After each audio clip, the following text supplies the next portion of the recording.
참 공교로운 것이 제가 작년 그 구정 휴가로 가족들과 같이 태국에 갔었습니다. 태국 어디 갔더라? 이름 잊어먹었어요. 제가 거기 갔다가 좀 심심해갖고 근처 이제 상가를 돌아보던 와중에 서점이 있어서 들어갔더니 서점에서 뭐 몇 권 있길래 관심 있는 책들이 책을 그 중에 한 권 산 것이 이겁니다. 요거 산 것이 요것이에요. Everything is fucked. 근데 우리말로 하면은 다 엿같이 됐다, 엿먹었다 이 뜻입니다. 엿먹었다. 근데 이 책의 제목이 희한하게 A Book About Hope예요. 희망에 관하여. 족같이 됐는데 저자는 마크 맨슨. 이거를 제가 이 책을 이제 사서 조금씩 읽으면서 야 흥미롭다고 해서 보고 있던 와중에 베트남으로 이제 하노이로 돌아와 보니까 구적 끝나고 이제 코로나가 이제 발발한 거죠. 사실은 그 전에 발발했는데 이제 매스컴이 막 터지고 영향을 받기 시작한 거죠. 그때 구정 휴가에 제가 그 태국에 있을 때 이미 그 뉴스에 좀 떴어요. 뭐 이상한 바이러스 새로 생겼다고. 자, 그래서 이제 그리고 나서 제가 이 책을 1년 내내 조금씩 읽고 있습니다. 조금씩 읽고 있는데,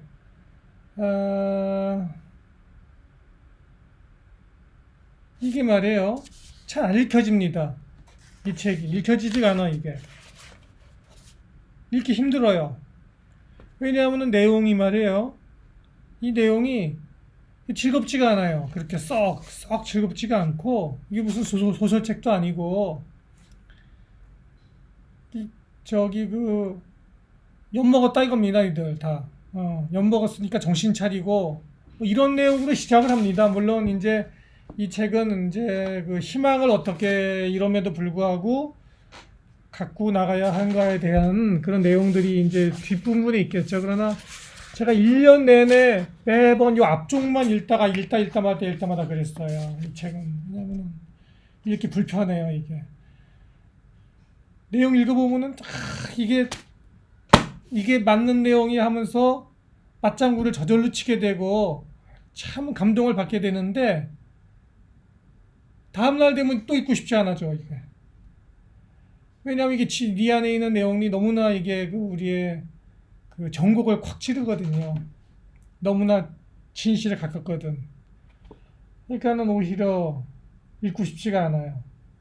그런데 제가 이거는 좀 여기서 북 리뷰를 좀 틈틈이 좀 해야 되겠다는 생각이 듭니다, 이제는. 왜냐하면은 그만큼 이제는 중요한 것 같습니다. 왜 중요하냐면은 공교롭게 어떻게 이거 내가 그 코로나 밥가 막 터지기 전에 요 책을 또 샀는지 몰라요. 희한해.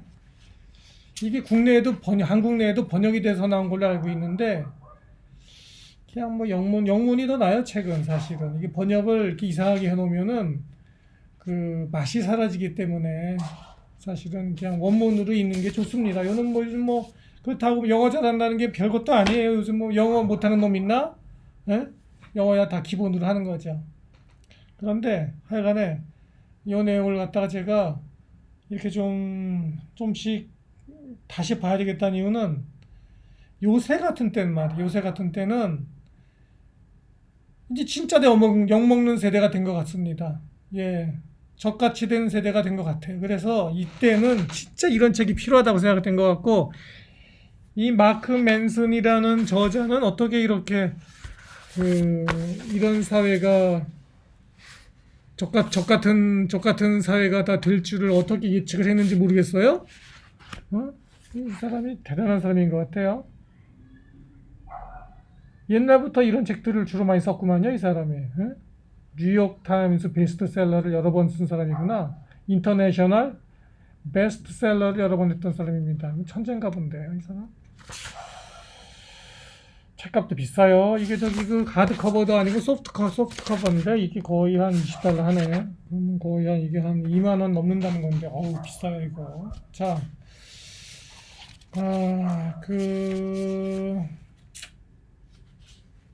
제 1장 내용을 보면은요. 아마 이거 책 리뷰하는데 이거 한 몇 달 걸릴 것 같아요. 조금씩 보는 건데. 한번 볼까요? 제 1장은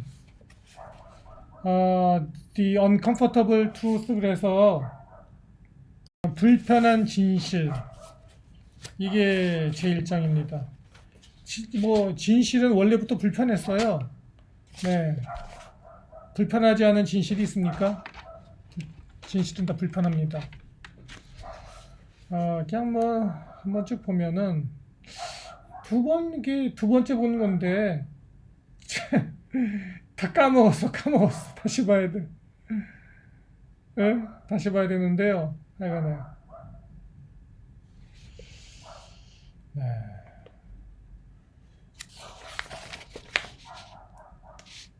이거 다는 못 읽어드리고 관심 있는 분은 책 사서 보세요. 제가 요점만 여기는 것만 요점이라기보다는 제가 보고 재밌게 느낀 점만 얘기합니다.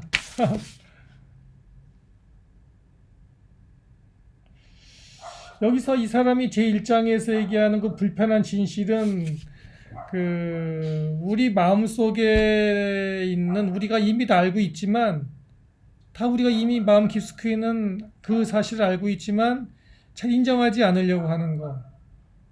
알고 있지만 모르는 척하는 진실에 대해서 얘기합니다. 그 불편한 진실이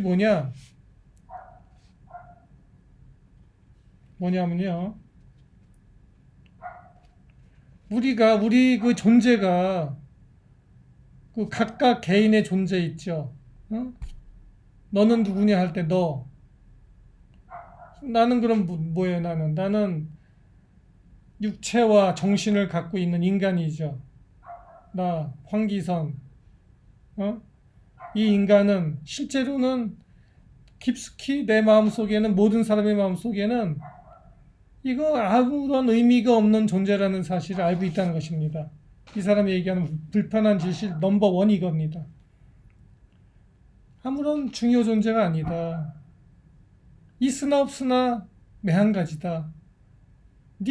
너에 대해서 사람들이 너에 대해서 관심도 없고 다른 사람들이 너에 대해서 관심도 없고 스스로 너 자신조차도 너에 대해서 별 관심도 없다.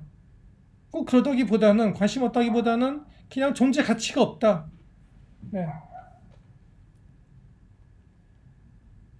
이거 갖다 영어로 뭐냐면은 incomprehensibility of your existence. 너의 존재 자체에 대한 어떤 무의미성. 이렇게 표현했습니다. 네. 물질적으로 존재 가치가 없다. 이 우주에서 너의 가치는 제로다. 이런 사실을 우리 마음속에는 이미 알고 있다는 거예요. 언제부터 아느냐? 철이 들면 아는 거지. 어린애들은 몰라. 어린애들은 모르는데 점점 나이 먹고 사춘기 지나고 철없는 나이 지나고 사회생활 좀 겪어보고 돈도 좀 벌어보고 글쎄 모르겠네. 언제 정확히 알게 될까요? 좌지간 이걸 깨닫게 되는 순간, 이거를 깨닫게 되는 순간, 내가 전에는 그런 걸 몰랐는데, 예를 들어서 부모님의 사랑을 잘 받을 때 그걸 몰랐는데, 어떻게 보면 부모님의 사랑을 우연히 덜 받게 되는 사람은 이런 철드는 것을 더 빨리 깨달을지도 모릅니다. 이렇게 될 때 우리는 나 자신의 옆에 있는 다른 것들, 내 옆에 있는 다른 것들에 대해, 다른 것들의 나의 이 바라는 마음, 가치를 투사한다는 얘기죠. 무슨 뜻이냐면은, 예를 들어서 이런 거예요. 내가 나 자신의 이걸 좀 풀어서 해석하면은, 근데 제가 이거 할 때, 오해하지 마셨음 말하는 것이, 제가 보니까 이 책의 목표는 이러한 절망적인 얘기를 하고자 하는 게 아니라, 이런 상황을 안 다음에 이거를 진짜로 극복하고 우리의 희망, 우리 인류가 또는 우리 인간이 각각의 마음에 갖고 있는 진짜 희망을 찾아가는 과정을 만들자. 이게 사실 목적입니다. 이 책의 목적. 근데 그러기 위해서는 일단 알 건 알자 이 얘기입니다. 일단 알 건 알아야지 되지. 이렇게 허황된 생각을 갖고 있으면은 어떻게 진실한 그 희망을 우리가 찾아갈 수 있겠느냐. 이런 이제 논직이기 때문에 오해는 없기 바래요. 그러니까 내 주변에 있는 다른 것에 다른 것들에게 이제 나의 희망을 이렇게 투사한다는 것입니다. 예를 들어서 돈. 나 자신은 가치가 없으니까 자신의 가치는 내가 없다는 걸 무의식적으로 내가 알고 있지만 난 모르는 척하고 있지. 마스크 쓰고 있지. 그러니까 그거 대신에 돈에다가 가치 있다고 투사하는 거고, 또 돈은 힘이 있으니까 팬시해 보이고, 돈이 있으면 뭐든지 할 수 있잖아요. 그러니까 그런 것에다가 가치를 이렇게 얹어서 그거를 추구하고, 그것에다가 무한한 가치를 얹고, 또 어떤 사람 좋아하는 건 뭐 예술 이런 것에다가 모든 나의 에너지를 다 걸고, 그것이 가치가 높다고 생각하는 거죠. 그것에다가 가치를 이제 얹어서 그거를 추구하는 거지. 어떤 사람은 또 무슨 뭘 추구합니까? 인간적인 관계. 어떤 사람은 술, 어떤 사람은 마약, 어떤 사람은 자동차, 어떤 사람은, 어떤 남자들은 여자를 쫓아다니고, 여자에게만 가치 있다고 생각하고, 어떤 여자들은 남자, 뭐는 내 자식에게 그런 어떤 이런 모든 가치를 투사해서, 영어로 하면 프로젝트 한다고 그래요. 이건 이미지를 프로젝트해서 내 자식에 대한 사랑을 추구하는 거죠. 이것이 진실한 내 마음의 텅 빈 거를 보상해 줄 그런 대체품이죠, 일종의.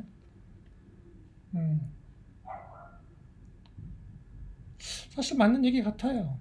네. 요거 하나 깨닫기도 어려운 거예요, 사실. 오늘 아직 뭐 이제 11페이지 보고 있습니다. 11페이지. 요거 한 페이지도, 이 앞에는 제가 1페이지부터 10페이지까지는 읽고서 별로 뭐 중요하지 않다고 생각해서 이해할 것들이 아니라서 그냥 다 무시하고, 저기 11페이지 하나만 갖고 지금 얘기하는 게 이렇게 한참 얘기하네요. 네. 그래요. 이 사람들은 그러나 이걸 알아도 이렇게 생각하지 않아요. 저번에도 그렇게 생각했죠. 내가 이 세상에 태어난 것은 아니야, 무슨 의미가 있을 거야, 분명히. 내가 아무런 이유 없이 그냥 우연하게 아무 목적 없이 태어난 사람일 거라고 믿고 싶진 않아. 그렇게 믿고 싶지도 않겠죠. 그렇죠? 그렇게 우리 생각하는 것입니다. 어떤 것도 우연은 없어. 반드시 필연이 있는 것이지. 나의 존재가, 이 세상에 내가 태어난 것이 우연하게 그냥 아무 목적 없이 태어났다고 믿고 싶지는 않아. 이것이 이제 우리 마음속에, 모든 사람 속에 있는 생각이라는 것이죠. 근데 그것이 사실은 아니라는 것입니다. 사실 아니라는 것이죠. 그죠? 역사를 통해서도 증명하는 것 같아요. 수많은 사람들이 태어나고 죽고, 우리 인류 역사상 그랬는데, 사실 알고 보면은 그렇게 의미 있는 삶을 산 사람이, 뭐 의미 있는 것이 뭔지는 모르겠으나, 잘 먹고 잘 살면 의미 있는 건가요? 돈이 많으면 의미 있는 건가요? 역사적으로 왕이라서 뭐 역사책에 이름 적혀 있으면 게 의미 있는 것입니까?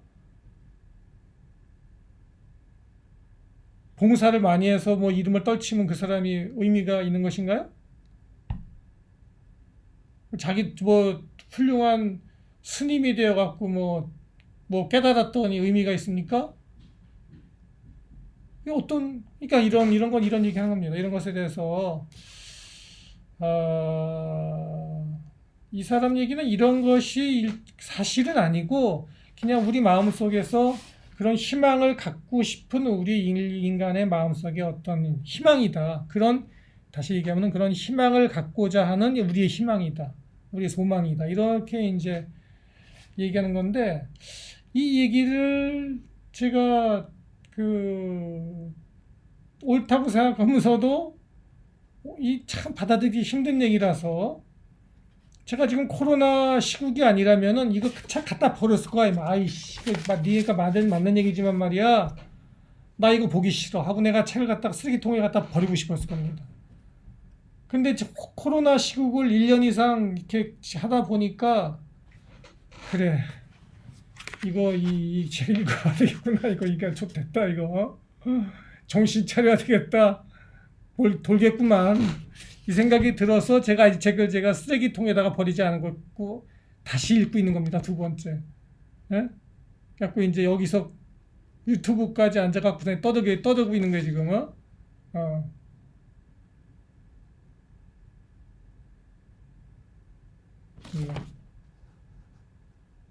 음, 매일매일 그러는 거야. 아침에 일어나서 이러는 거야. 예를 들어서 만약 우리가 야 오늘 어제도 족같이 살았는데 오늘 아침 눈 깨보니까 또 어떻게 눈은 떴구만.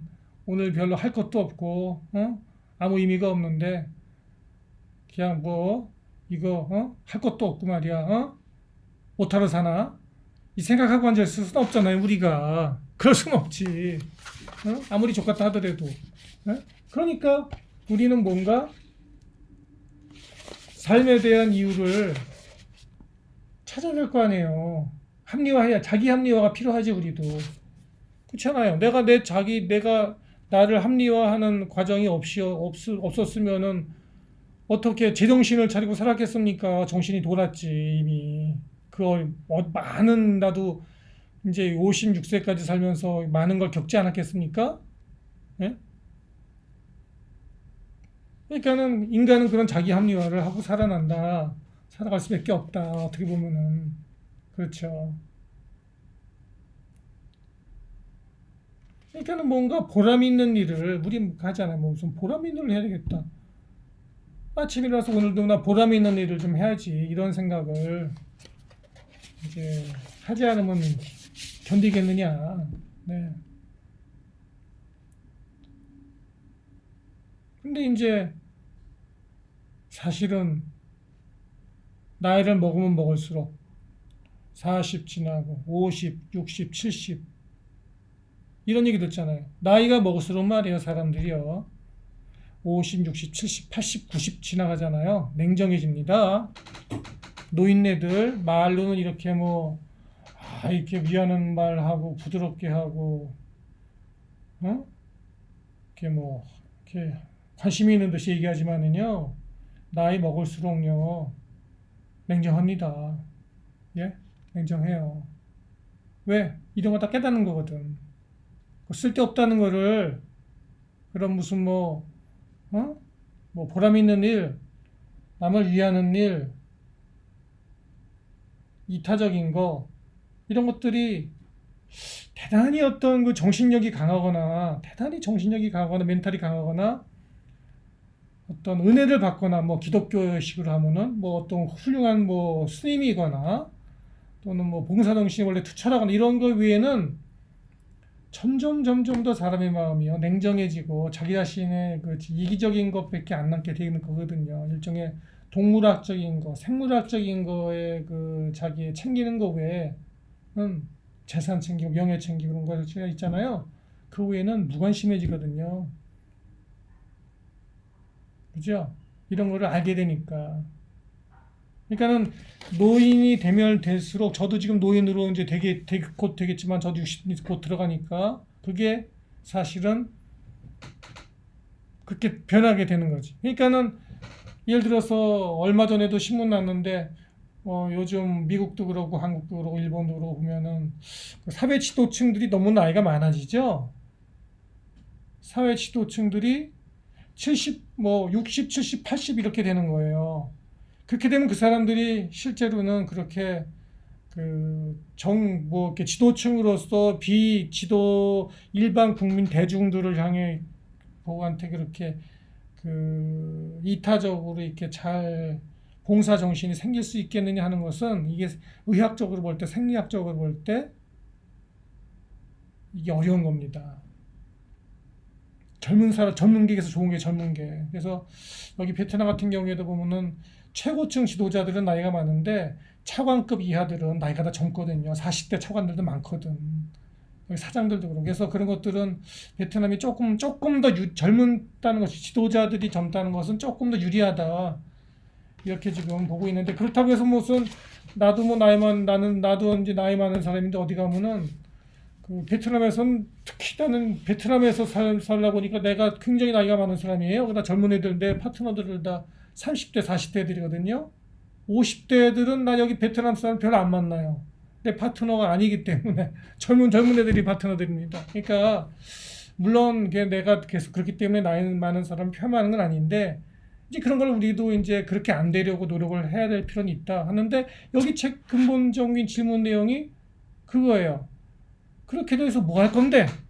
이렇게 그럼 노력을 해서 뭐 할 건데? 이 질문을 또 하는 거거든요. 음. 자, 자, 너 굉장히 어려운 주제 얘기를 하고 있고 겨우 20분이나 떠들었는데 겨우 한 페이지 봤습니다.